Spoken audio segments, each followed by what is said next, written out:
Bueno, y hablando de temas de justicia, esta noche en Política en la Mesa con Luis Estrada, que está aquí ya en el estudio, vamos a abordar pues este tema de la gendarmería, Luis, que hizo ruido la semana pasada. Así es, Héctor, buenas noches, ¿cómo estás? Pues en el marco del foro, el quinto foro de seguridad y justicia, en una mesa en la que se hablaba sobre las policías, especialmente cuál iba a ser el rol de la gendarmería, en esa mesa estaba presente Óscar Naranjo, el general Óscar Naranjo, que es el asesor de Enrique Peña en materia de seguridad y que específicamente acompañó todos los anuncios relacionados con la gendarmería durante la campaña. Bueno, pues se habló de este tema y la gendarmería es un compromiso del Pacto por México, pero en esa misma mesa se encontraba el inspector general de la Comisión Nacional de Seguridad, Carlos Humberto Toledo, que a una pregunta en la sesión de preguntas y respuestas, yo estaba ahí, de repente alguien le preguntó y dijo, bueno, pues está lista la gendarmería,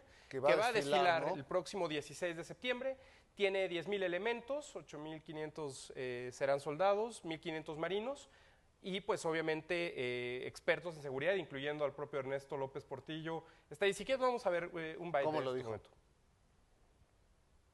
Empezaremos con 10,000 elementos y crecerá a lo largo de los próximos años. Los iremos capacitando y se irán formando. Los primeros podrán salir en 6 meses, 8 meses, 1 año, sus especializaciones en 2 años. Son de formación castrense, son apoyo de la Secretaría de la Defensa y la Secretaría de Marina, pero tendrán sin duda en la acción diaria la formación policial obligada. Ellos van a estar en zonas estratégicas, apoyando lugares en donde no existe en estos momentos vigilancia. En fin, se va a tratar de un cuerpo muy dinámico que va a apoyar a las funciones de Policía Federal, pero que no va a invadir su competencia.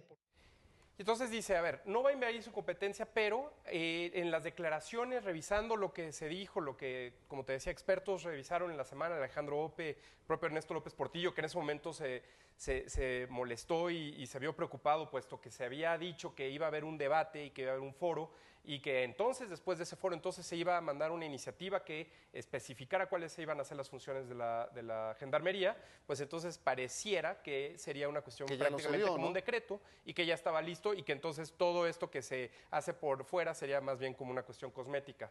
Estos 10,000 elementos, bueno, ¿son muchos o pocos? Vamos a ver en la gráfica, en la lámina, cuántos, por ejemplo, policías preventivos en el Distrito Federal hay 80,000, sumando preventivos, bancarios y auxiliares. El Ejército tiene alrededor de 200,000 elementos, la Marina Armada de México tiene 58,000 y la Policía Federal, actualmente con quien no se distingue bien cuál es la función de cada una, tiene 36,000 elementos.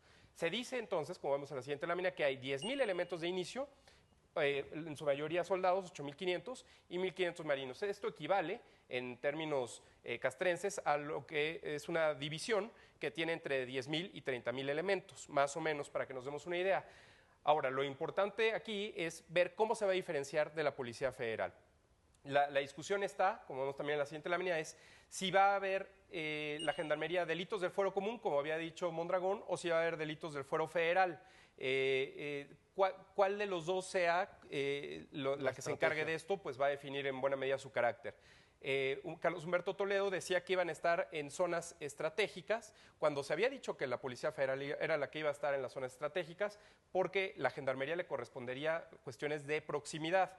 Otra cuestión que también es importante es definir si va a ser un mando militar o civil, porque Carlos Humberto Toledo dijo también que en principio sería mando militar y entonces sería prácticamente un organismo militar, contrario a lo que se había comentado en la campaña e incluso, como lo vimos, los funcionarios, incluyendo al propio secretario de Gobernación, mencionando lo contrario.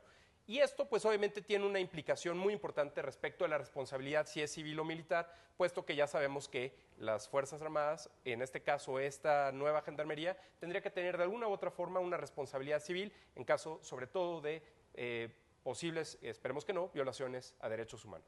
Bueno, pues ya está abierto el debate, Luis, así que en los próximos días vamos a ir viendo cómo se responden estas interrogantes. Esperemos que conteste rápido la Secretaría de Gobernación. Bueno, gracias, buenas noches, Luis. Gracias a ti, Héctor, buenas noches.